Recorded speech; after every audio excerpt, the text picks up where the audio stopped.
Hello everyone, welcome to Sindhu classes. आज की इस वीडियो में आप लोग मेरे साथ करेंगे हड़प्पा सभ्यता यानी कि सिंधु घाटी सभ्यता का एक क्विज, जिसमें कि टॉप मोस्ट इंपॉर्टेंट 50 क्वेश्चन मैंने रखे हैं आपकी सुविधा के लिए। मैंने पिछले जो 3 छोटे क्विज थे उनको मर्ज करके ये वीडियो बनाया है ताकि एग्जाम से पहले आप फटाफट रिवाइज कर सकें। तो चलिए अब इस मेगा क्विज को शुरू करते हैं। क्विज को शुरू करने से पहले मैं आपको एक बेसिक छोटी सी जानकारी देना चाहता हूँ कि इस सभ्यता को अलग अलग नामों से क्यों जाना जाता है। तो इस सभ्यता का सबसे पहला खोजा गया स्थल जानते हैं हड़प्पा था, लेकिन जो बड़े बड़े मोहनजोदाड़ो जैसे स्थल थे वो सिंधु नदी के किनारे मिल रहे थे, इसी वजह से इसको सिंधु सभ्यता कहा गया। फिर ऐसे स्थल भी मिले जो कि सिंधु नदी के किनारे ना होकर सिंधु की सहायक या उप नदियों के किनारे मिले, तो पुरातत्वविदों ने इसे सिंधु घाटी की सभ्यता भी कहा। कुछ वर्षों के बाद ऐसे बहुत से स्थल सामने आने लगे जो अब ना तो सिंधु नदी के किनारे थे और ना ही सिंधु की सहायक नदियों के किनारे थे। तो ऐसे में पुरातत्वविदों ने इस संपूर्ण सभ्यता का अध्ययन करने के लिए एक सम्मेलन का आयोजन किया और सर्वसहमति से ये निर्णय लिया कि इस पूरी सभ्यता का अध्ययन सबसे पहले ज्ञात स्थल हड़प्पा के नाम से किया जाए। तो फिर इसको हड़प्पा सभ्यता भी कहा जाने लगा। तो इन्हीं सब कारणों के चलते इस सभ्यता को सिंधु सभ्यता, सिंधु घाटी की सभ्यता और हड़प्पा सभ्यता के नाम से जाना जाता है। तो चलिए अब क्विज को शुरू करते हैं। सबसे पहला प्रश्न है, हड़प्पा सभ्यता के समय निर्धारण का प्रथम प्रयास किसने किया? आपको 2 सेकंड का समय दिया जाता है, गैस कीजिए आंसर, फिर मैं बताता हूं। तो ये किया था जॉन मार्शल ने। जॉन मार्शल कौन थे? ये 1902 से लेके 1928 तक जो भारतीय पुरातत्व सर्वेक्षण है यानी कि आर्कियोलॉजिकल सर्वे ऑफ इंडिया, इसके डायरेक्टर जनरल यानी कि महानिदेशक थे। तो इन्होंने सबसे पहले इस सभ्यता के समय निर्धारण का प्रयास किया। अब ये ASI जो है, आर्कियोलॉजिकल सर्वे ऑफ इंडिया, ये वो संगठन है जो पुरातत्व अनुसंधान और संरक्षण के लिए जिम्मेवार है और इसकी स्थापना अलेक्जेंडर कनिंघम ने की थी। ये ऑप्शन जो बी में मैंने लिखा है, इन्होंने की थी इसकी स्थापना 1861 में, और वर्तमान में इसका हेडक्वार्टर नई दिल्ली में है और ये संस्कृति मंत्रालय के अधीन कार्य करता है। और कनिंघम को ASI का फादर भी बोला जाता है, यानी कि आर्कियोलॉजिकल सर्वे ऑफ इंडिया का फादर किन्हें कहा जाता है? अलेक्जेंडर कनिंघम को। उसके बाद देखिए 3 चरण है मेनली हड़प्पा सभ्यता के। 3 चरणों में इसको बांटा गया है और ये बांटा किस आधार पर है? C14 डेटिंग पद्धति जो है, कार्बन डेटिंग पद्धति है, उसके आधार पर। तो प्री हड़प्पा, विकसित हड़प्पा और पतन का चरण, यानी कि 3500 ईसा पूर्व से 2500 ईसा पूर्व के बीच के समय प्री हड़प्पा है। इसके जो अवशेष हैं वो कई स्थानों से मिले हैं, जैसे कालीबंगा, आमरी और मेहरगढ़, मुंडीगाक, इस तरह से। तो यानी कि एक सभ्यता हड़प्पा, विकसित हड़प्पा सभ्यता से पहले भी एग्जिस्ट करती थी। उसके बाद विकसित हड़प्पा हम पढ़ते हैं, जो हड़प्पा है वो विकसित हड़प्पा हम पढ़ते हैं, उसको 2500 से 1900 के बीच पढ़ा जाता है। और उसके बाद जो अंतिम 150 वर्षों का समय है जिसमें हड़प्पा सभ्यता का पतन हुआ, वो काल है 1900 से 1750 ईसा पूर्व का। तो ये कोई एग्जैक्ट डेट नहीं है, बस ये एक अनुमान है, बिल्कुल एक्यूरेट कुछ भी नहीं है। कार्बन डेटिंग पद्धति के द्वारा ये डेट फिक्स की गई है। अब देखिए, मेसोपोटामिया के लोगों ने मेलुहा शब्द का प्रयोग किसके लिए किया है? सोचिए। तो ये किया है सेंधो लोगों के लिए। तो मेलुहा क्या होता है? मेलुहा का अर्थ होता है नाविकों का देश, नाविकों का देश। यानी कि मेसोपोटामिया के लोगों ने हड़प्पा वासियों को नाविक कहा है। और यहाँ पर मैंने एक मुहर लगाई है हड़प्पा सभ्यता की, आप देखिए, इस पर एक नाव का चित्र बना हुआ है और अगर आप ऊपर देखें तो एक मगरमच्छ का चित्र भी दिखेगा। तो इससे क्या पता चलता है? इससे ये पता चलता है कि सेंधो लोग समुद्री व्यापार में काफ़ी पारंगत थे, समुद्री व्यापार या समुद्री यात्राएं करते थे, इसी कारण इनको मेलुहा कहा है मेसोपोटामिया के लोगों ने। और ये मेसोपोटामिया जो है, इसका यूनानी में अर्थ क्या होता है? 2 नदियों के बीच। देखिए, ये एक सभ्यता थी इराक में जो 2 नदियों के बीच बसी हुई थी। नदियों का नाम है दजला और फहरात, दजला और फहरात नदी, ठीक है। दजला आज के समय अगर आप देखेंगे तो इसका वर्तमान नाम है टिग्रिश नदी, टिग्रिश। और जो बगदाद है इराक की राजधानी, वो अभी टिग्रिश नदी के किनारे है। आप गूगल मैप पे जाइए और इराक में देखिए बगदाद कहाँ है, आपको मिल जाएगा और आपका जीके भी बढ़ेगा इससे। और फहरात को वर्तमान में बोलते हैं यूफ्रेटस, EUPHRATES, यूफ्रेटस रिवर। तो ठीक है, इन 2 नदियों के बीच में ये मेसोपोटामिया की सभ्यता थी। अभी आपको मैं मैप में दिखाने की कोशिश करता हूँ। यहाँ पर देखिए, आप भारत को पहचानते हैं, भारत के थोड़ा पश्चिम में जाएंगे तो आपको पाकिस्तान मिलेगा, पाकिस्तान के थोड़ा पश्चिम में जाएंगे तो ईरान मिलेगा, ईरान का पठार ये लिखा है ना, उसके थोड़े पश्चिम में जाइए, यहाँ पर देखिए मेसोपोटामिया का मैदान, बस यही थी ये सभ्यता, ये देखिए। और यहाँ पर देखिए 2 नदियाँ भी दिखाई गई है, हिंदी में ये तिग्रस लिखा हुआ है और ऊपर लिखा हुआ है यूफ्रेटस। तो ये वो नदियाँ हैं जिनके बीच ये सभ्यता थी और इन लोगों ने यहाँ पर रहने वाले हड़प्पा लोगों को मेलुहा कहा। आई थिंक अब आपके माइंड में ये सेट हो चुका है। चलिए अब आगे देखते हैं। अगला प्रश्न है कि 1921 में हड़प्पा की खुदाई किसके निर्देशन में की गई? सोचिए। तो ये की गई है जॉन मार्शल। अभी आपके दिमाग में आ रहा होगा दयाराम साहनी कौन थे? तो मैं आपको बताता हूं दयाराम साहनी कौन थे। तो देखिए, जॉन मार्शल मैंने आपको शुरू में बताया, ये डायरेक्टर जनरल थे ASI के। इनके अधीनस्थ जो कर्मचारी थे वो थे दयाराम साहनी, यानी कि डायरेक्ट कर रहे थे पूरे प्रोजेक्ट को जॉन मार्शल। और खुदाई किसने करवाई? दयाराम साहनी ने, हड़प्पा की 1921 में। और राखल दास बनर्जी भी इसी तरह एक अधीनस्थ कर्मचारी थे, यानी कि एम्प्लॉय थे। उन्होंने 1922 में मोहनजोदाड़ो की खोज की। तो ये याद रखिए। तो अगर पूछा जाए कि खुदाई किसने करवाई तो दयाराम साहनी, अगर खुदाई किसके निर्देशन में हुई तो जॉन मार्शल। तो इस तरह आप इसको याद रखिए। अगला क्वेश्चन है कि योगी वाली मोहर जो है या आद्य शिव की मोहर जो है उस पे कौन सा जानवर नहीं है, गैस कीजिए। तो देखिए हाथी, हाथी बिल्कुल है। यहाँ देखिए आप दाई, अगर योगी जी की मोहर के बाईं तरफ देखेंगे आपको हाथी दिखेगा ऊपर, ये रहा हाथी। फिर लिखा है बाघ, बाघ देखिए हाथी के नीचे बाघ दिख रहा है तो बाघ भी है, ये सही है बिल्कुल। गेंडा, अगर आप योगी वाली जो मोहर है इसके दाईं तरफ देखेंगे यानी कि शिव भगवान के दाईं तरफ तो आपको वहाँ पर गेंडा भी मिलेगा। लेकिन आप देखेंगे वृषभ नहीं है, वृषभ की जगह यहाँ पर देखिए भैंसे का चित्र बना हुआ है, ये सींग है बड़े बड़े भैंसे के और ये भैंसा है, तो वृषभ नहीं मिलता योगी वाली मोहर में। अब आप सोच रहे होंगे कि हड़प्पा का मुख्य पशु तो वृषभ था, काफी महत्वपूर्ण था, लेकिन योगी वाली मोहर में वृषभ नहीं है, ये बहुत इंपॉर्टेंट फैक्ट है। अब देखिए आपको थोड़ा एक और कंफ्यूजन आपकी यहाँ पर मैं क्लियर करने की कोशिश करूंगा। आपने राष्ट्रीय प्रतीक जो है सारनाथ का अशोक स्तंभ, वहां पर भी देखा होगा कि जो 4 शेर है उनके नीचे भी 4 पशु दिखाए गए हैं अलग अलग, वो कौन से हैं? तो उनमें देखिए एक हाथी है, जो 4 पशु है सारनाथ के स्तंभ में उसमें एक हाथी है और वो पूर्व की ओर मुख किए हुए है। और उसके बाद देखें तो एक सिंह है यानी कि शेर है, हिंसक पशु, जैसे यहाँ पर बाघ है उसी तरह वहां पर शेर है जो कि उत्तर की ओर मुख किए हुए हैं। और एक घोड़ा है, घोड़ा जो है वो पश्चिम की ओर मुख किए हुए है। इसके अलावा एक वृषभ है, वृषभ जो कि दक्षिण की ओर मुख किए हुए हैं। तो ये 4 पशु याद रखिए, ये है सारनाथ के अशोक स्तंभ में, हाथी है, सिंह है, घोड़ा है और वृषभ है। तो ये ध्यान रखिए, वृषभ अशोक के स्तंभ में है लेकिन योगी वाली मोहर पे वृषभ का चित्र नहीं है। अब चलते हैं आगे। अगला प्रश्न बनता है कि हल के प्रयोग का साक्ष्य कहां मिला, बताइए। तो हल के प्रयोग का साक्ष्य मिला है कालीबंगा में। अब देखिए हल नहीं मिला है, हल के प्रयोग का यानी कि जुते हुए खेत मिले हैं, इस तरह से जुते हुए खेत के साक्ष्य मिले हैं। और ये जो साक्ष्य हैं ये विकसित हड़प्पा चरण के नहीं है, उससे भी पहले आरंभिक हड़प्पा या जिसको प्री हड़प्पा बोलते हैं, 3500 ईसा पूर्व से जो 2500 ईसा पूर्व का समय काल था, जो शुरुआत में हमने 3 चरण पढ़े थे, उस चरण के हैं ये। अब उस चरण के 5 क्षेत्र काफी इंपॉर्टेंट है। देखिए 4 तो मैंने यहाँ लिख दिया है। एक है मुंडी गाक, ये 5 क्षेत्र आपको याद रखने हैं। मुंडी गाक जो कि अफगानिस्तान में है, तो मुंडी गाक में मातृ देवी की मूर्तियां मिली है, यानी कि मातृ देवी की पूजा होती थी। तो इससे ये पता चलता है कि समाज जो था हड़प्पा वो मातृ सत्तात्मक था, मातृ सत्तात्मक समाज था। और आमरी से क्या मिला है, आमरी सिंध क्षेत्र में है, वर्तमान पाकिस्तान में। यहाँ पर अन्नागार मिला है, अन्नागार मिट्टी का बना हुआ जिसमें अन्न रखते थे। कालीबंगा से आपको देख लिया कि जुते हुए खेत मिले हैं। इसके अलावा कोट दीजी, ये भी सिंध क्षेत्र में है, पाकिस्तान में है वर्तमान में कोट दीजी। यहाँ पर ऊंची दीवारों के साक्ष्य मिले हैं जो कि प्री हड़प्पा काल की दीवारें हैं, विकसित हड़प्पा से पहले की जो हड़प्पा थी। और मेहरगढ़, ये बलूचिस्तान में है मेहरगढ़, यहाँ पर सुदूर व्यापार के साक्ष्य मिले हैं, यानी कि ऐसी चीजें यहाँ पर मिली हैं जो इस क्षेत्र में नहीं पाई जाती। इसका मतलब ये लोग व्यापार करते होंगे, तो ये ध्यान रखिएगा। मेहरगढ़ में व्यापार के साक्ष्य, कोट दीजी में ऊंची दीवार, और कालीबंगा में जुते हुए खेत, आमरी में अन्नागार और मुंडी गाक में मातृ देवी की मूर्तियां मिली हैं। अगर आपको इसके बारे में डिटेल में जानना है और मेरा बनाया हुआ लेक्चर आपको देखना है तो वो आपको यूट्यूब में मिल जाएगा। आप इस वीडियो के डिस्क्रिप्शन में चेक कीजिए, हड़प्पा सभ्यता पर मैंने एक लेक्चर कवर किया है, उसमें ये सारी चीजें काफी बताई गई है। अब देखिए मोहनजोदाड़ो से मिले महास्नानागार किससे संबंधित है, गैस कीजिए। तो देखिए ये कोई राजनीतिक सभा के लिए नहीं थे और ना ही सामाजिक कार्य के लिए, तो इसका ऑप्शन ए सही है, धार्मिक अनुष्ठानों के लिए था ये भी एक अनुमान है। ऐसा नहीं है कि कोई इसके लिए कोई अभिलेखीय स्रोत मिला है या इसके लिए कोई साहित्यिक स्रोत है, बस एक अनुमान है पुरातत्वविदों का कि ये धार्मिक अनुष्ठानों के लिए रहा होगा। और मोहनजोदाड़ो ये जो है ये सिंधु नदी के किनारे मिला हुआ एक शहर समझिए, उस समय का शहर रहा होगा, और ये दाएं तट पर बसा हुआ था सिंधु नदी के।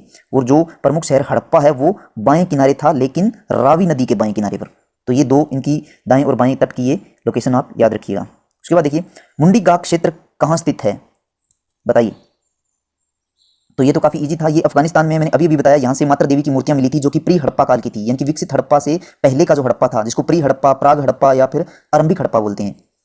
तो अगर आपको पीडीएफ चाहिए तो हमारा टेलीग्राम चैनल है सिंधु क्लासेस के नाम से, वहां से आप पीडीएफ भी प्राप्त कर सकते हैं। उसके बाद देखिए सिंधु सभ्यता का केंद्रीय स्थल क्या है, बताइए। तो सिंधु सभ्यता का जो केंद्रीय स्थल है वो पंजाब और सिंध है, क्योंकि ये जो बड़े बड़े स्थल थे हड़प्पा, मोहनजोदाड़ो, ये सब पंजाब और सिंध क्षेत्र में ही मिलते हैं, और यहीं से ये सभ्यता धीरे धीरे हरियाणा, राजस्थान, गुजरात, महाराष्ट्र और पश्चिमी यूपी तक फैल गई। तो इसका केंद्रीय स्थल माना जाता है पंजाब और सिंध। आपको भी मैप में दिखाता हूं। तो इस मैप में देखिए आप, जो ये क्षेत्र आप देख रहे हैं यहाँ पर देखिए, सिंध क्षेत्र में मोहनजोदाड़ो, कोट दीजी, ये सब आपको यहाँ पर मिलेंगे सिंध क्षेत्र में, चुन्हू। और अगर आप पंजाब क्षेत्र में देखेंगे, जो यूनाइटेड पंजाब था भारत और पाकिस्तान दोनों में, यहाँ पर देखिए ये रोपड़, बनावली और हड़प्पा, इस तरह के स्थल ये कहाँ पर है, ये है पंजाब क्षेत्र में। इसलिए इसको केंद्रीय स्थल माना गया है पंजाब और सिंध को, हड़प्पा का। और ये देखिए गुजरात तक भी है वैसे तो हड़प्पा सभ्यता, और यहाँ पर देखिए पाकिस्तान में और जम्मू कश्मीर में, लेकिन केंद्रीय स्थल क्या है, पंजाब और सिंध क्षेत्र। तो ये आप ध्यान रखिए। उसके बाद देखिए अगला है सिंधु सभ्यता का आकार कैसा था, यानी कि कैसी थी सिंधु सभ्यता, गैस कीजिए। तो ये थी त्रिभुजाकार सभ्यता। अब त्रिभुजाकार कैसे थी, मैं आपको अगेन मैप पर दिखाता हूं। देखिए इस सभ्यता का सबसे उत्तरी क्षेत्र जो था वो था जम्मू कश्मीर में मांडा, यहां देख सकते हैं। और सबसे दक्षिणी था देमाबाद जो कि महाराष्ट्र में है। और सबसे पूर्वी क्षेत्र जो था वो यूपी के आलमगीरपुर, यहाँ पर लिखा है आलमगीरपुर, आलमगीरपुर। और सबसे पश्चिमी जो क्षेत्र था वो था सुतका गेंडोर, पाकिस्तान का। तो इसको जब हम ऐसे मैच करते हैं तो एक त्रिभुज की आकृति बनती हुई प्रतीत होती है। पूरा त्रिभुज नहीं है, लेकिन इसको पुरातत्वविदों ने त्रिभुजाकार सभ्यता माना है। और इसका पूरा क्षेत्रफल रहा था 12,99,600, यानी कि लगभग आप मानिए 13,000 किलोमीटर में, ये स्क्वायर किलोमीटर में ये सभ्यता फैली थी। उसके बाद देखिए, सिंधु सभ्यता का सबसे दक्षिणी स्थल कौन सा था, बताइए। तो ये था देमाबाद। देमाबाद सबसे दक्षिणतम स्थल था। अगर पूछा जाए कि उत्तरी, सबसे उत्तर का जो स्थल कौन सा था, वो था मांडा। अभी मैंने आपको बताया मांडा जम्मू कश्मीर में, और ये मांडा चेनाब नदी के किनारे था, चेनाब। और चेनाब को ऋग्वैदिक काल में कहा जाएगा, ऋग्वेद में इसको अस्किन नाम से भी जाना जाएगा, वो हम बाद में जानेंगे जब हम पढ़ेंगे ना वैदिक सभ्यता तब। अब देखिए, देमाबाद जो था वो किस नदी के किनारे था, ये परवरा नदी के किनारे था। कई बार यहाँ लिखा जाता है गोदावरी, तो गोदावरी भी सही है क्योंकि गोदावरी की सहायक है परवरा। अब देखिए, अगर पूर्वी पूछा जाए कि पूर्वी स्थल कौन सा था सबसे पूर्वी हड़प्पा का, तो ये यूपी में है आलमगीरपुर, जो कि हिंडन नदी के किनारे है। और सुतका गेंडोर मैंने आपको बताया था अभी कि ये पश्चिमी क्षेत्र है जो कि पाकिस्तान में है, सबसे पश्चिमी क्षेत्र पाकिस्तान में, और ये दाश्क नदी के किनारे है सुतका गेंडोर। तो ये भी ध्यान रखिए। अगला प्रश्न है, सिंधु सभ्यता को खालिस्तान की सभ्यता कहा जाता है। अब खालिस्तान को आपको फिल करना है, बताइए। तो इसे कहा जाता है कांस्य युगीन सभ्यता। अब इसका अर्थ ये नहीं है कि कांसा यहां पर सबसे ज्यादा प्रयोग होता था, नहीं, तांबा सबसे ज्यादा प्रयोग होता था हड़प्पा सभ्यता में।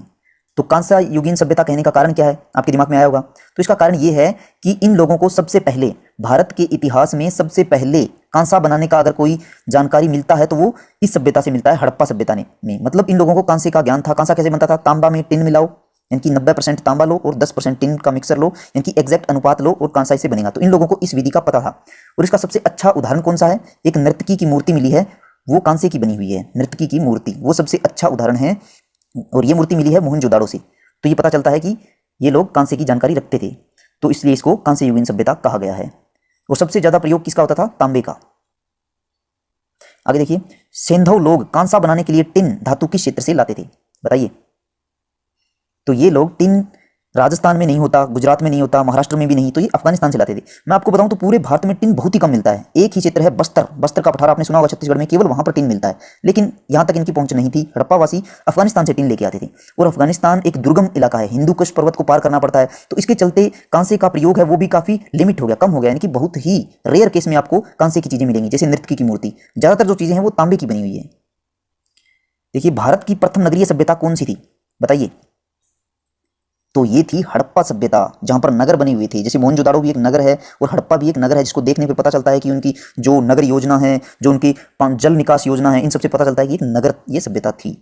तो और इसमें एक खास इंपॉर्टेंट बात कृषि अधिशेष की स्थिति देखने को मिलती है। कृषि अधिशेष क्या होता है कि जब कृषक फसल उपजाता है तो इतनी फसल उपजा लेता है कि अपने जीवन निर्वाह के अलावा जो अतिरिक्त होता है उसको बेच देता है, तो वो होता है कृषि अधिशेष। और इसके अलावा कृषि अधिशेष फिर देखने को मिलेगा महाजनपद काल में। तो अगर पूछ लिया जाए कि दूसरी ऐसी कौन सी सभ्यता थी भारत में जिसमें नगरीकरण हुआ, तो वो आप लगाएंगे महाजनपद काल। ये इंपॉर्टेंट है। पहली थी हड़प्पा, दूसरी थी महाजनपद काल में जो सभ्यता विकसित हुई। और यहाँ पर भी सेम कृषि अधिशेष की स्थिति देखने को मिलती है। और जो बीच में जो पूरा वैदिक काल रहा वो क्या था, ग्रामीण सभ्यता थी। ठीक है, अब आगे देखिए, हड़प्पा सभ्यता का कौन सा स्थल किस नदी के किनारे था, मिलान करना है। तो चलिए मैं बता देता हूँ, मिलान कर देते हैं। तो हड़प्पा जो स्थल था वो रावी नदी के किनारे था, और मैंने आपको बताया बाईं तट पर था। मोहनजोदाड़ो दाएं तट पर था सिंधु नदी के। कालीबंगा घग्गर नदी के किनारे था, और घग्गर के किनारे एक इंपॉर्टेंट स्थल है राखी गढ़ी, ये भी घग्गर के किनारे है। लोथल ये गुजरात में भोगवा नदी के किनारे था। तो ये हो गया मैच। अब देखते हैं अंतिम, फारस सभ्यता की मोहर किस स्थल से प्राप्त हुई है। तो एक फारस सभ्यता थी, उसकी मोहर कहां से प्राप्त हुई है, गैस कीजिए। तो जो फारस सभ्यता है वो ईरान में फली फूली थी, और इसकी मोहर मिली है लोथल से। लोथल जो कि गुजरात में। इससे क्या पता चलता है कि दोनों क्षेत्रों के बीच व्यापार होता होगा। और लोथल मैंने अभी आपको बताया कि ये भोगवा नदी के किनारे है। और एक आपको खासियत बताता हूँ, हड़प्पा सभ्यता के जो भी स्थल मिले हैं उनमें एक विभाजन पाया जाता है। ये पूर्वी क्षेत्र हो गया, ये पश्चिमी क्षेत्र हो गया, जिसको पश्चिमी क्षेत्र को गढ़ी क्षेत्र भी कहते हैं या दुर्गीकृत। ये क्या होता था, अक्सर ऐसे दुर्गीकृत होता था, यानी कि इसको 4 दीवारों से घेरा जाता था सुरक्षा के लिए। लेकिन लोथल जो मिला है ना, इसमें कोई विभाजन नहीं है। बस इतना है कि ये गढ़ी क्षेत्र को, पश्चिम वाले भाग को थोड़ा ऊंचाई पर जरूर बनाया गया, लेकिन विभाजन नहीं किया गया है और पूरे क्षेत्र को दुर्गीकृत किया गया। ये सबसे खास बात है लोथल की। क्वेश्चन नंबर 16 है कि कौन सा स्थल शंख से बनने वाली वस्तुओं का विशिष्ट केंद्र था, बताइए। अपना आंसर कॉपी में लिखिए और वीडियो के खत्म होने पर अपना स्कोर कमेंट सेक्शन में जरूर बताइएगा कि कितने आपके सही हुए।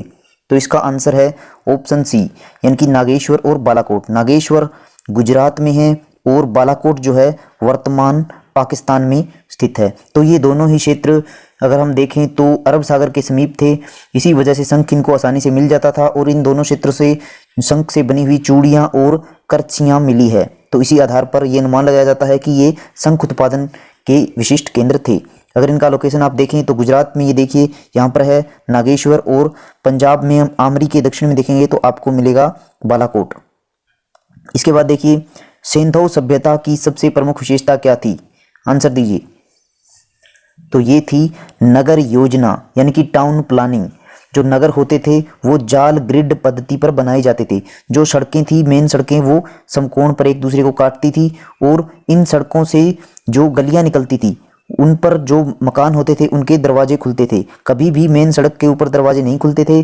और नियोजित जल निकास प्रणाली के तहत नालियों को इन गलियों के साथ साथ बनाया जाता था। तो इस प्रकार काफ़ी नियोजन यहाँ पर देखने को मिलता है।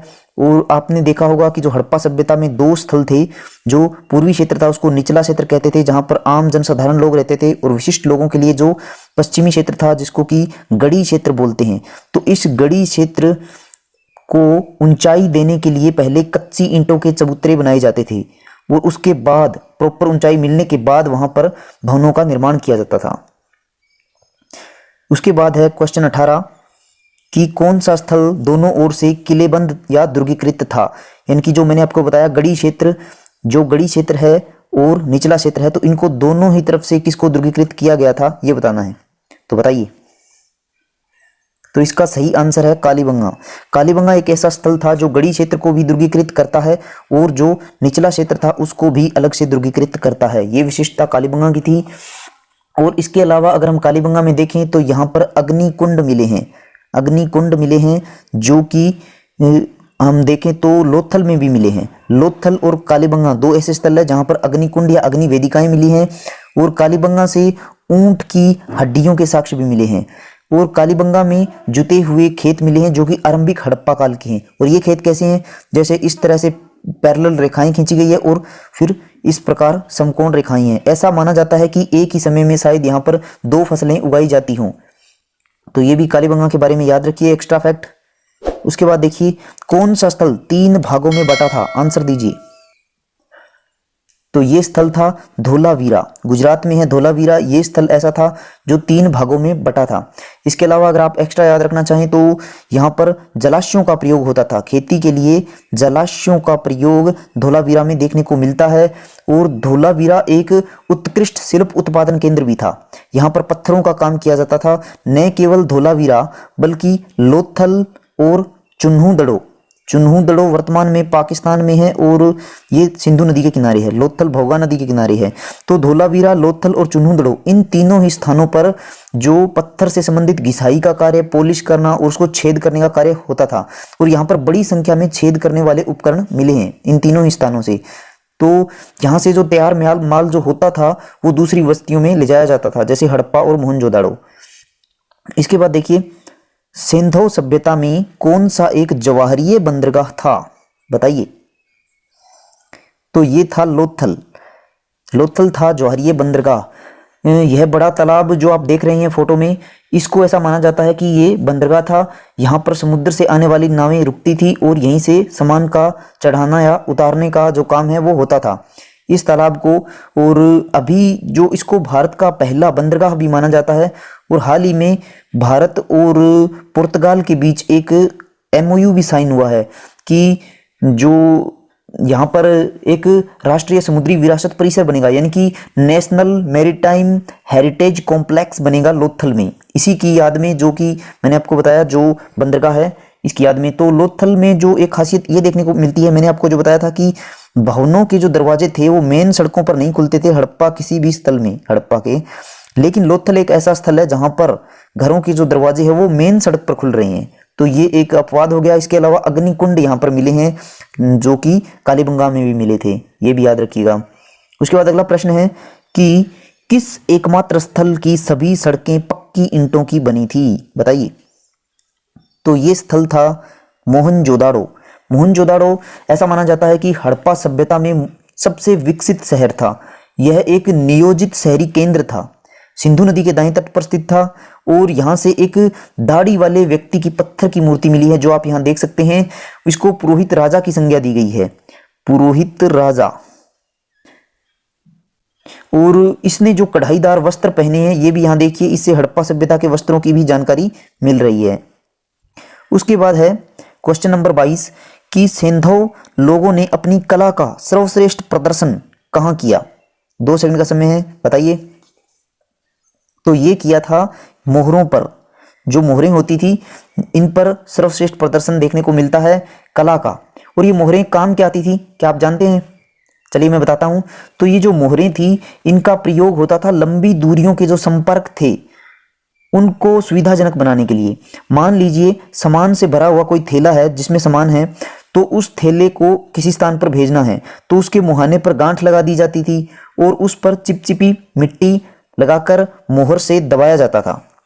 इसके बाद क्या होता था कि एक छाप बन जाती थी इस पर, इस मिट्टी पर, और जहां सामान पहुंचाना होता था उनको इसके 2 फायदे होते थे।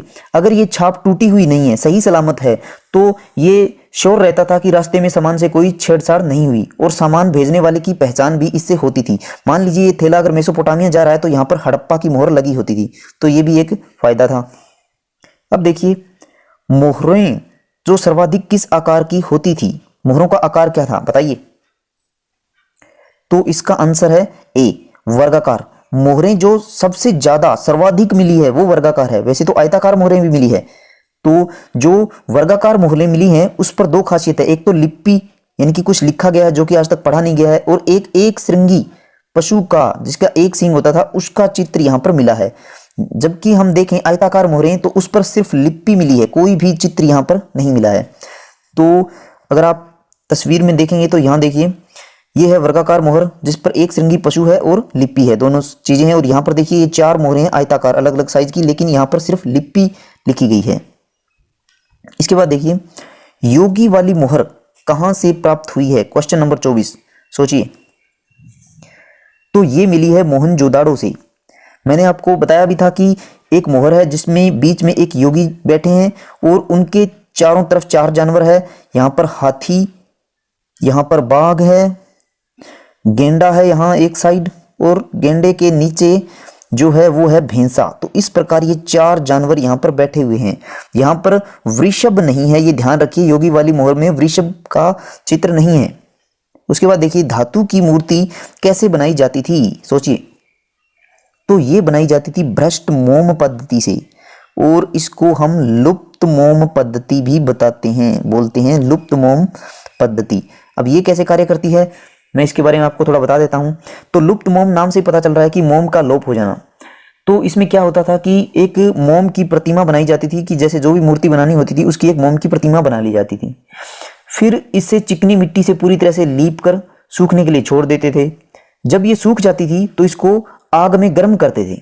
तो आग में जैसे ही गर्म करते थे तो ये मिट्टी का जो आवरण था ऊपर ये पक जाता था बिल्कुल मोम के ऊपर, लेकिन जो मोम था अंदर से वो पिघलना शुरू हो जाता था और एक छेद के द्वारा इस मोम को बाहर निकाल लिया जाता था। अब ये खाली स्ट्रक्चर मिट्टी का बच गया। तो इसी छेद से जैसे कांसे की मूर्ति बनानी है तो कांसे धातु को पिघलाकर इसी छेद से अंदर डाल दिया जाता था और ये कांसा बिल्कुल स्ट्रक्चर के अंदर फिट हो जाता था। तो जब ये मिट्टी से बिल्कुल धातु भर जाती थी तो इस ऊपर वाली मिट्टी को आराम से उतार लिया जाता था और अंदर से प्रतिमा कांसे की बन जाती थी। तो इस प्रकार बनाई जाती थी और बाद में उसको साफ करके चमका दिया जाता था। तो ये तकनीक थी। और जो हम देखते हैं नर्तकी की मूर्ति, तो वो भी इसी पद्धति से बनाई गई है जो कांसे की नर्तकी की मूर्ति है। उसके बाद देखिए क्वेश्चन नंबर 26 है, सिंधु चित्रकला का साक्ष्य कहां से मिला है? सोचिए। तो ये मिला है मृद भांडों से, यानी कि बर्तनों से, जो कि लाल और गुलाबी रंग के होते थे। यहाँ पर आप देख सकते हैं, यहाँ पर ये कोई पशु का चित्र है, यहाँ पर फूल पत्तियां और ये लाल और काले रंग का यूज यहाँ पर किया गया है चित्रों को बनाने के लिए। उसके बाद देखिए सिंधु सभ्यता की लिपि किस प्रकार की थी? सोचिए। तो इसका आंसर है उपरोक्त सभी। ये सभी नाम सिंधु लिपि को दिए गए थे। भाव चित्रात्मक, क्योंकि यहाँ पर बहुत से चित्र मिले हैं जिनसे कुछ बताने की कोशिश की है। 200-250 से के करीब यहाँ पर चित्र हैं। ये शायद अनपढ़ व्यक्तियों के लिए थे ताकि वो इसको समझ सकें। और कुछ भारतीयों ने इसको गोमूत्रिका लिपि भी कही है। ये इसलिए कहा क्योंकि जब गाय चलती हुई मूत्र त्याग करती है तो लगभग इस प्रकार की एक शेप बना देती है।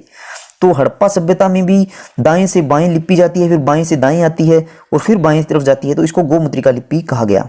अंग्रेजों ने इसको बोस्ट्रोफेंडम लिपि कहा। बोस्ट्रोफेडम, कहीं पर बोस्ट्रोफेदम लिखा हुआ है तो इससे कंफ्यूज मत होना, बोस्ट्रोफेदम या फेंडम। और इसके अलावा हलावृत लिपि भी भारतीयों ने इस लिपि को बताया है। और भाव चित्राक्षर की जगह कई बार भाव चित्राक्षर, चित्रात्मक या चित्राक्षर, हाँ भाव चित्राक्षर भी आ जाता है, चित्राक्षर, तो इससे कंफ्यूज मत होना। ये भी लिपि सेंधो लिपि को ही ये संज्ञा दी गई है कि ये भाव चित्राक्षर है। तो भाव चित्राक्षर भी इसको बोलते हैं, हलावृत भी बोलते हैं, गोमुद्रिका भी बोलते हैं और बोस्ट्रोफेंडम भी बोलते हैं।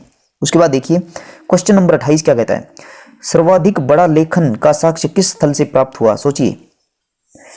तो ये लेखन मिला है उस नगर से जो 3 भागों में विभाजित है। दिमाग पर जोर डालिए, याद आया? तो ये है धोलावीरा, धोलावीरा से मिला है।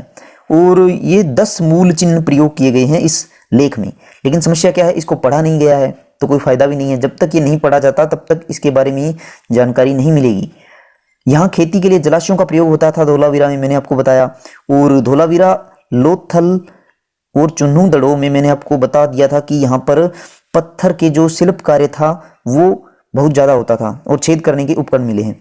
मैं आपको बार बार ये चीज़ें इसलिए बता रहा हूँ क्योंकि मेरा उद्देश्य केवल लेक्चर को पूरा करना ही नहीं बल्कि आपको याद करवाना भी है। इसलिए मैं चीज़ों को रिपीट करता हूँ बार बार ताकि चीज़ें एक दूसरे से कनेक्ट हो जाएं। देखिए, सिंधु सभ्यता में सर्वाधिक किस प्रजाति के लोग रहते थे? सोचिए। तो ये लोग रहते थे सबसे ज़्यादा भूमध्य सागरीय। वैसे तो हर प्रजाति के लोग मिले हैं लेकिन भूमध्य सागरीय सबसे ज़्यादा रहते थे। और जो अगर हम देखें प्रोटो ऑस्ट्रेलॉइड, अगर भारत की हम जनजातियां देखें, वर्तमान में जो जनजातियां भारत में रहती है वो सब प्रोटो ऑस्ट्रेलॉइड प्रजाति की हैं।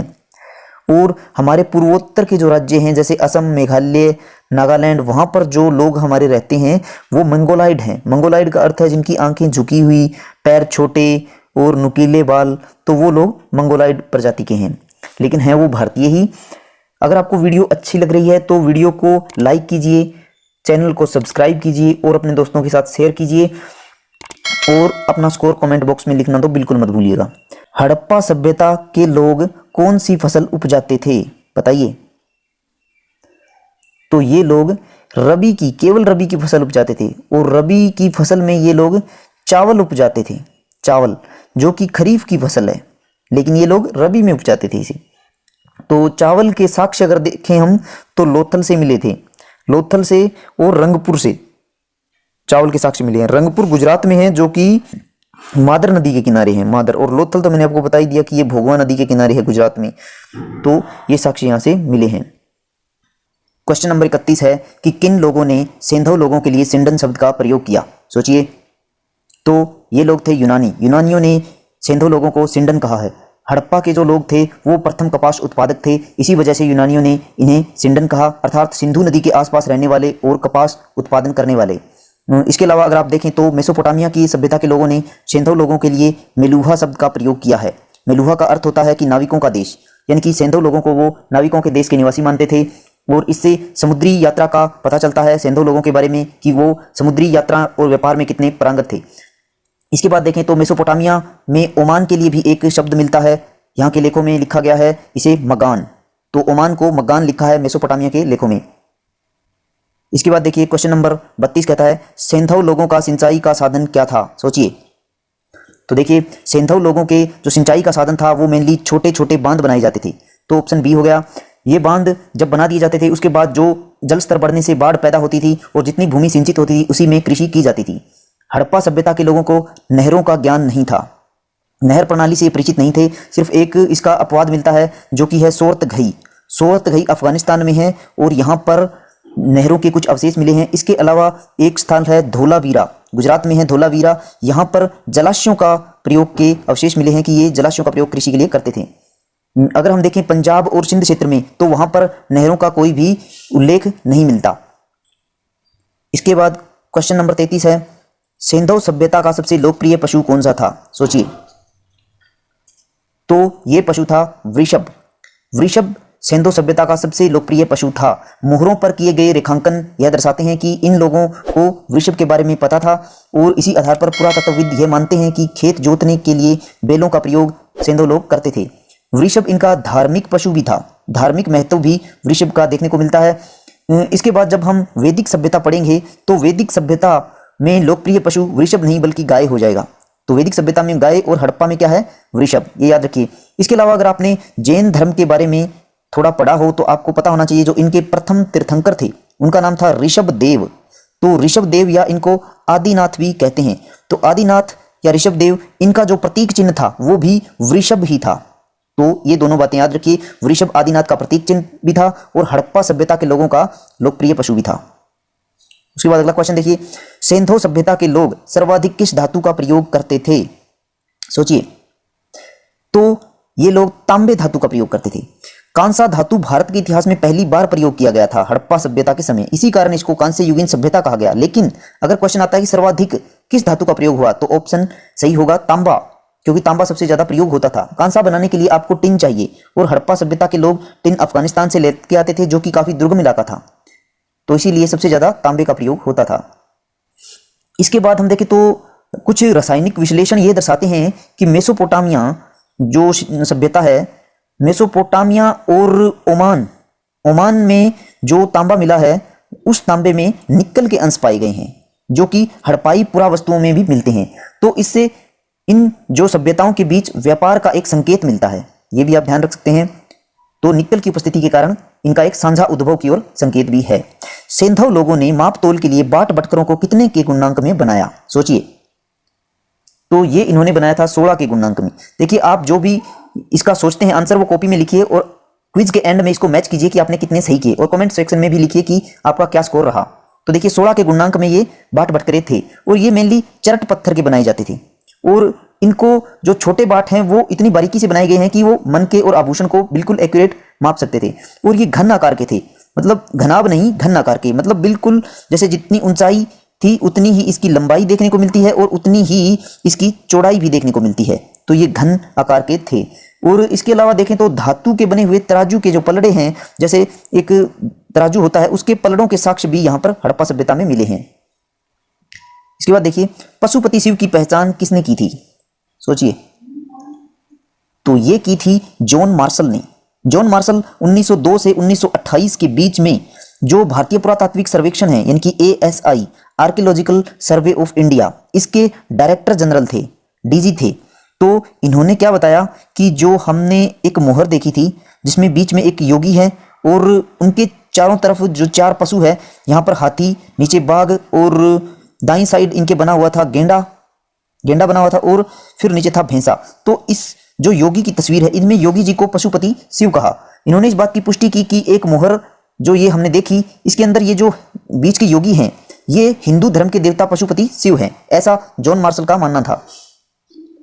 और इसके अलावा अगर आप देखें तो ASI जो है आर्कियोलॉजिकल सर्वे ऑफ इंडिया, इसकी स्थापना 1861 में की गई थी, ये भी ध्यान रखिए। और ये कनिंघम ने की थी, अलेक्जेंडर कनिंघम, इनको आर्कियोलॉजिकल सर्वे ऑफ इंडिया के फादर माना जाता है।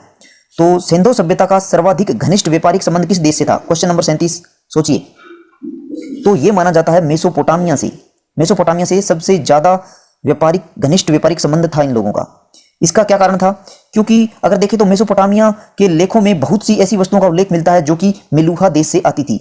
और मेलुहा आप जानते ही हैं कि हड़प्पा लोगों को कहा जाता है। जैसे कार्नेलियन पत्थर, लाजवर्द पत्थर, तांबा, सोना, इन चीजों का उल्लेख मिलता है। और बहुत सी मोहरें हैं जो मेसोपोटामिया में मिली हैं हड़प्पा सभ्यता की, और हड़प्पा सभ्यता में मेसोपोटामिया की मोहरें मिली है। और अब आपको मेसोपोटामिया के बारे में थोड़ा बताता हूं। ये दजला और फहरात नदियां जो कि इराक में हैं, इसके बीच बसी हुई एक सभ्यता थी। इनकी 2 नदियों के बीच, यूनानी भाषा में इसको मेसोपोटामिया कहते हैं, जो 2 नदियों के बीच हो। दजला जो आज के समय टिग्रिश कहलाती है, इसी के किनारे जो इराक की वर्तमान राजधानी है बगदाद, वो भी है। तो बगदाद टिग्रिश नदी के किनारे, और फहरात को आज कहते हैं यूफ्रेटस, तो EUPHRATES, यूफ्रेटस। तो इन 2 नदियों के बीच में ये बसी हुई सभ्यता थी मेसोपोटामिया।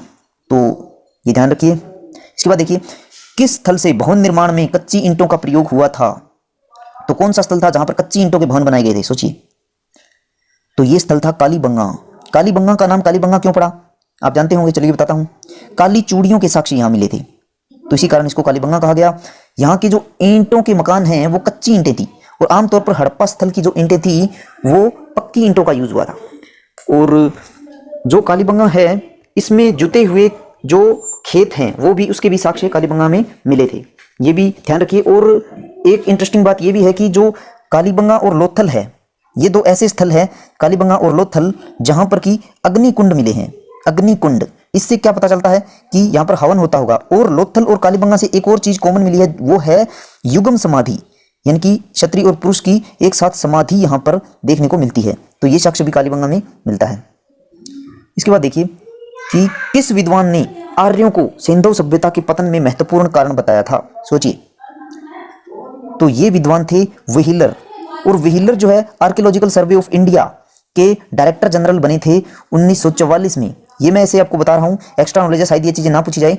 तो ये जो व्हीलर साहब थे, इनका मानना ये था कि हड़प्पा से मिलता जुलता एक शब्द मिला है हरियूपिया। हरियूपिया ये ऋग्वेद में मिला है, हरियूपिया। और एक शब्द मिला है पुर। पुर पुर का अर्थ होता है गढ़, गढ़ या किला। ये दो शब्द मिले हैं जो ऋग्वेद में। और एक देवता है पुरंदर, जिसको इंद्र कहते हैं, पुरंदर। तो पुरंदर का अर्थ होता है किलों को तोड़ने वाला। तो इसी से इन्होंने अनुमान लगाया कि किलों या गढ़ में रहने वाले हड़प्पावासी थे और इन्हीं को आर्यों ने, इनके गढ़ों को तोड़ा होगा, तो इस सभ्यता का विनाश आर्यों ने किया। लेकिन विद्वानों ने इन साक्ष्यों को शुरू से खारिज कर दिया। कारण क्या है कि कार्बन डेटिंग की जो रिपोर्ट है वो बताती है कि हड़प्पा सभ्यता 1750 ईसा पूर्व में पतन कर जाती है, और आर्यों का जो आगमन होता है वो 1500 ईसा पूर्व से पहले का कोई भी साक्ष्य नहीं मिलता। ये जो 1500 ईसा पूर्व का साक्ष्य है, ये साहित्यिक स्रोत ऋग्वेद से पता चलता है। तो दोनों घटनाओं के बीच में 200 से 250 वर्षों का अंतर है, तो इसी के चलते ये साक्ष्य नकार दिए गए। और इसके अलावा भी देखें तो हड़प्पा में कहीं भी जनसंहार नहीं हुआ है, यानी कि कोई भी मास ग्रेव यहाँ पर नहीं मिलती। इतना कोई मतलब यहाँ पर नरसंहार नहीं किया गया कि यहाँ पर इतनी हड्डियां मिली हो ताकि इससे आर्यों के आक्रमण का जो है संबंध बनता हो। इसके बाद देखिए क्वेश्चन नंबर 40 कहता है सिंधु सभ्यता में लोक कला का उदाहरण क्या है। सोचिए कि लोक कला का उदाहरण क्या है। तो ये है मिट्टी की मूर्तियां। मिट्टी की मूर्तियां लगभग हर घर से मिली है हड़प्पा के, और ये जनसाधारण में आम थी, इसी कारण इनको लोक कला का उदाहरण माना गया है। इन मूर्तियों में अगर हम देखें सबसे ज्यादा पशुओं की मूर्तियां बनाई जाती थी, और उसमें भी वृषभ पशु की सबसे ज्यादा मूर्तियां आपको मिलेगी। अगर मानव में देखें तो क्षत्रियों की मूर्ति, और वो भी मात्र देवी की मूर्ति सबसे ज्यादा हड़प्पा सभ्यता के लोग उन्हें बनाई। पत्थर की जो मूर्तियां थी वो ना के बराबर मिली हैं, और धातु की एक मूर्ति मिली है जो कांसे की है, और ये है नर्तकी की मूर्ति। इसके बाद देखिए मिट्टी के बने अन्नागार के प्रयोग के साक्ष्य कहां से मिले हैं। सोचिए, तो ये मिले हैं आमरी से। आमरी से अन्नागार पाया गया है, और ये प्री हड़प्पा का जो साक्ष्य है, यानी कि विकसित हड़प्पा से पहले, जिसको हम आरंभिक हड़प्पा भी बोलते हैं, तो उसका ये साक्ष्य है अन्नागार। इसके अलावा आरंभिक हड़प्पा के कुछ और भी साक्ष्य हैं, जैसे मेहरगढ़ से क्या मिला था प्री हड़प्पा का, यहाँ पर सुदूर के व्यापार का साक्ष्य मिला है, क्योंकि यहाँ पर वो चीजें नहीं पाई गई जो इस क्षेत्र की थी ही नहीं। मेहरगढ़ जो बलूचिस्तान में है, पाकिस्तान में, वहां पर ऐसी चीजें मिली जो मेहरगढ़ की नहीं है। तो इससे ये जो निष्कर्ष निकाला गया कि यहाँ पर सुदूर व्यापार होता था। इसके अलावा सिंध क्षेत्र में एक स्थल मिला है कोट दीजी, जो सिंधु नदी के किनारे है। तो इस कोट दीजी में ऊंची दीवारों के साक्ष्य मिले हैं, ये भी आरंभिक हड़प्पा के साक्ष्य हैं। और इसके अलावा मुंडी गाक जो है, मुंडी गाक अफगानिस्तान में है, यहाँ पर मात्र देवी की मूर्तियां मिली है, ये भी आरंभिक हड़प्पा काल की हैं।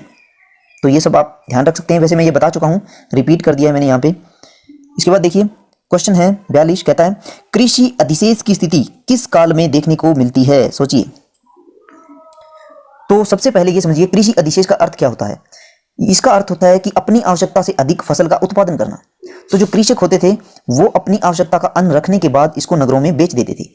तो ये हड़प्पा काल में भी देखने को मिलता है। उसके बाद ऋग्वेदिक और उत्तर वैदिक काल में ऐसा कुछ भी नहीं देखने को मिलता। उसके बाद आता है महाजनपद काल, तो यहाँ पर भी कृषि अधिशेष देखने को मिलता है। तो इसका ऑप्शन डी सही है। दोनों ही क्षेत्र से कृषि अधिशेष की जानकारी मिलती है, और दोनों ही क्षेत्रों में नगरों का विकास हो चुका था। उसके बाद देखिए हड़प्पा सभ्यता का कौन सा स्थल किस नदी के किनारे था, ये मिलान करना है। तो चलिए करते हैं मिलान। रोपड़ पंजाब में है, और ये सतलज नदी के किनारे है। और रोपड़ से एक मुद्रांकन मिला है। मुद्रांकन मिट्टी का बना हुआ है। मुद्रांकन का अर्थ है कि वही जो मैंने आपको बताया था कि थैले के ऊपर जो गांठ लगा के और मिट्टी के ऊपर जो मोहरों की छाप बनाई जाती थी, वो मिट्टी की छाप यहाँ पर मिली है। उसके बाद है मांडा, तो ये चेनाब नदी के किनारे है, जम्मू कश्मीर में, हम बात कर चुके हैं। और ये सबसे उत्तरी मांडा जो है वो हड़प्पा सभ्यता का सबसे उत्तरी स्थल था। चुन्हू सिंधु नदी के किनारे, और मैंने आपको चुन्हू से रिलेटेड दो बातें बताई थी, चुन्हू लोथल और एक क्षेत्र है धोलावीरा। हाँ, तो धोलावीरा, ये तीन क्षेत्र ऐसे हैं जहां पर जो पत्थर में जो छेद करते हैं वो औजार यहां पर मिले हैं, यानी कि शिल्प कला का केंद्र था चुन्हू, लोथल और धोलावीरा। पत्थरों की घिसाई पॉलिश वगैरह यहां होती थी। उसके बाद आलमगीरपुर ये हिंडन नदी के किनारे था, और आलमगीरपुर सबसे पश्चिमी क्षेत्र, सबसे पूर्वी क्षेत्र था हड़प्पा सभ्यता का, पूर्वी था आलमगीरपुर, और पश्चिमी कौन सा था? पश्चिमी क्षेत्र था सुतका गेंडोर, सुतका गेंडोर जो कि पाकिस्तान में है, और उत्तरी में आपको बता चुका हूं मंडा था, तो दक्षिणी कौन सा था? देमाबाद। ये सब मैंने एक लेक्चर में कवर किया, अगर आप देखना चाहते हैं तो डिस्क्रिप्शन में लिंक दे दिया जाएगा, आप वहां से हड़प्पा सभ्यता का मेरा पूरा लेक्चर देख सकते हैं। उसके बाद अगला क्वेश्चन देखिए, किस हड़प्पा स्थल के भवन पत्थरों के बने थे? सोचिए, किस हड़प्पा स्थल के भवन पत्थरों के बने थे? तो ये स्थल था सुरकोदरा जो कि गुजरात में है। सामान्यतः हड़प्पा सभ्यता के भवन जो थे वो पक्की ईंटों के बनाए जाते थे। इसके दो अपवाद हैं, सुरकोदरा आपने देख लिया पत्थर, और इससे पहले मैंने आपको बताया था कालीबंगा, तो कालीबंगा के जो भवन थे वो कच्ची ईंटों के बने हुए थे। ये दो अपवाद हैं, कच्ची ईंटों के कालीबंगा में और सुरकोदरा में पत्थर के भवन। सिंधु सभ्यता में घोड़ा नहीं पाया जाता था, किंतु सुरकोदरा में घोड़े की हड्डियों के साक्ष्य मिले हैं, तो शायद व्यापारिक कार्यों की वजह से घोड़ा यहाँ व्यापारियों के द्वारा लाया गया होगा। और यहाँ पर लोथल जितना तो नहीं, लेकिन फिर भी यहाँ पर बंदरगाह के कुछ साक्ष्य भी मिले हैं सुरकोदरा में। इसके बाद देखिए, हड़प्पा सभ्यता की जानकारी के स्रोत क्या हैं? सोचिए, तो ये है एकमात्र पुरातात्विक स्रोत। हड़प्पा के अभिलेखीय स्रोत नहीं हो सकता, साहित्यिक स्रोत भी नहीं हो सकता। अभिलेख मिला है धोलावीरा में, ऐसी बात नहीं है धोलावीरा में, लेकिन ये पढ़ा नहीं गया है, इसकी लिपि आज तक नहीं पढ़ी गई है, इसलिए यूजफुल नहीं है। और साहित्यिक स्रोत हमें मिलते हैं वैदिक सभ्यता में, सबसे पहले ऋग्वेद मिलता है, तो इससे पहले कोई भी पुस्तक नहीं मिलती। इसके बाद देखिए, अगला क्वेश्चन है, हड़प्पाई मोहर किस पत्थर की बनी थी? सोचिए, तो हड़प्पाई मोहर सेलखड़ी पत्थर की बनी थी। चरट पत्थर से बाट बनाए जाते थे, ये हम जिक्र कर चुके हैं। कार्नेलियन एक लाल पत्थर होता है, और जेस्पर भी एक प्रकार का पत्थर है जिससे मनके वगैरह बनाए जाते थे। तो सेलखड़ी पत्थर से ही मोहरें क्यों बनाई जाती थी, क्या आप जानते हैं? तो मैं आपको बता देता हूं कि इसका एक कारण यह है कि जो सेलखड़ी पत्थर है वो काफी मुलायम होता है और इस पर कार्य करना बहुत आसान होता है। जैसे हमने देखा कि जो मोहरें होती थी उस पर लिपि बनाई जाती थी, और वर्गाकार मोहरों में तो एक चित्र भी बनाया जाता था, एक श्रृंगी पशु का एक चित्र बनाया जाता था। तो इस प्रकार इन कार्यों के लिए जो इनका उत्कीर्णन करना होता था, इनको यहाँ पर खोदना होता था चित्रों को, वो आसान हो जाता था, इसलिए सेलखड़ी पत्थर की मोहरें बनाई जाती थी। अगला क्वेश्चन देखिए, हड़प्पा सभ्यता के बारे में कौन सा कथन गलत है? चलिए एक एक करके देखते हैं। तो हड़प्पा सभ्यता ये कहता है कि इसका सबसे अनूठा पहलू शहरी केंद्रों का विकास था। ये तो बिल्कुल सही है, क्योंकि हमने देखा मोहनजोदाड़ो भी एक शहर था, और लोथल, धोलावीरा, हड़प्पा खुद भी एक शहरी केंद्र था। उसके बाद है, बस्तियां दो भागों में विभाजित थी, एक छोटा लेकिन ऊंचा और दूसरा बड़ा लेकिन नीचे बनाया जाता था। ये भी सही है, क्योंकि छोटा लेकिन ऊंचा, ये जो गढ़ी क्षेत्र था जहां पर खास लोग रहते थे वो क्षेत्र दुर्गीकृत भी होता था, तो ये सही है, छोटा भी था वो। और दूसरा बड़ा और नीचा, ये भी सही है, ये पूर्वी क्षेत्र होता था जहां पर आम लोग रहते थे, तो ये भी सही है। अब देखते हैं ऑप्शन सी, जल निकास प्रणाली में नियोजन का अभाव, ये गलत है। तो हमारा आंसर यही है कि ये कथन गलत है, क्योंकि जल निकास प्रणाली तो बहुत ही नियोजित थी और गलियों के साथ साथ बनाई जाती थी, और हर घर को इस जल निकास प्रणाली से जोड़ा गया था। चलिए ऑप्शन डी भी चेक कर लेते हैं, विशिष्ट सार्वजनिक परियोजनाओं हेतु माल गोदाम जैसी संरचनाओं को दुर्ग पर बनाया जाता था, तो ये सही है, क्योंकि हम देखेंगे मोहनजोदाड़ो में एक माल गोदाम और स्नानागार जो मिले हैं वो दुर्ग क्षेत्र में मिले हैं, तो ये भी सही है। इसके बाद देखिए, हड़प्पा सभ्यता के समकालीन मेसोपोटामिया सभ्यता के लेखों में दिलमुन शब्द का प्रयोग किसके लिए हुआ है? सोचिए, दिलमुन किसे कहा गया है मेसोपोटामिया सभ्यता में? तो ये कहा गया है बहरीन द्वीपों को दिलमुन कहा गया है, और मेसोपोटामिया में ओमान को मगान कहा गया है, मगान। और सिंधु लोगों को क्या कहा गया है? मेलूहा। आई थिंक अब तो आप नहीं भूलेंगे, क्योंकि मैंने बहुत बार रिपीट किया इसको, नाविकों का देश। तो ये सब प्रयोग किए गए हैं, और मेलूहा से बहुत सी वस्तुओं का उल्लेख भी मिलता है, जैसे कार्नेलियन पत्थर, लाजवर्द मणि, तांबा, सोना इत्यादि भी मेसोपोटामिया के साहित्यिक स्रोतों में लिखा गया है। और एक पक्षी का भी जिक्र किया गया है मेसोपोटामिया के, जो कि सिंधु सभ्यता से, शायद वो मोर पक्षी का नाम था, कुछ हाजा करके पक्षी का नाम लिखा गया था। इसके अलावा देखिए, अगला क्वेश्चन है, शिल्प उत्पादन हेतु कीमती माने जाने वाले नीले रंग के पत्थर लाजवर्द मणि के सबसे अच्छे स्रोत के निकट कौन सा हड़प्पाई स्थल था? सोचिए, तो ये स्थल था सोरतघई। सोरतघई से कुछ याद आया? यहां पर नहरों के कुछ अवशेष मिले थे, जो कि पंजाब और सिंध क्षेत्र में कहीं भी नहीं मिलते।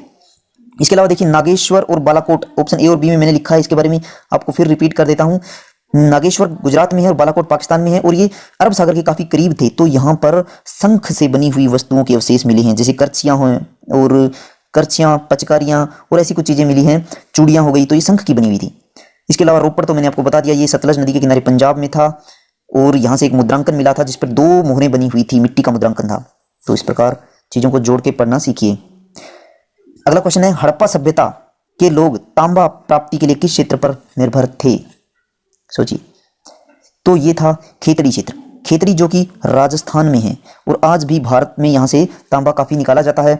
कोलार से सोना निकाला जाता है। तो हड़प्पावासी ऐसा माना जाता है कि कोलार से भी सोना निकालते थे। रोजदी, और ये रोजदी ये मादर नदी के किनारे है और ये गुजरात में है। राखीगढ़ी ये घग्गर नदी के किनारे है। जैसे कालीबंगा है वैसे ही ये भी घग्गर नदी के किनारे है। तो इस प्रकार यहाँ तक हमने संपूर्ण हड़प्पा सभ्यता को क्विज के माध्यम से कर लिया है। तो देखते रहिए सिंधु क्लासेस के बाकी वीडियो। मिलते हैं नेक्स्ट वीडियो यानी कि वैदिक सभ्यता के क्विज में। तब तक के लिए धन्यवाद।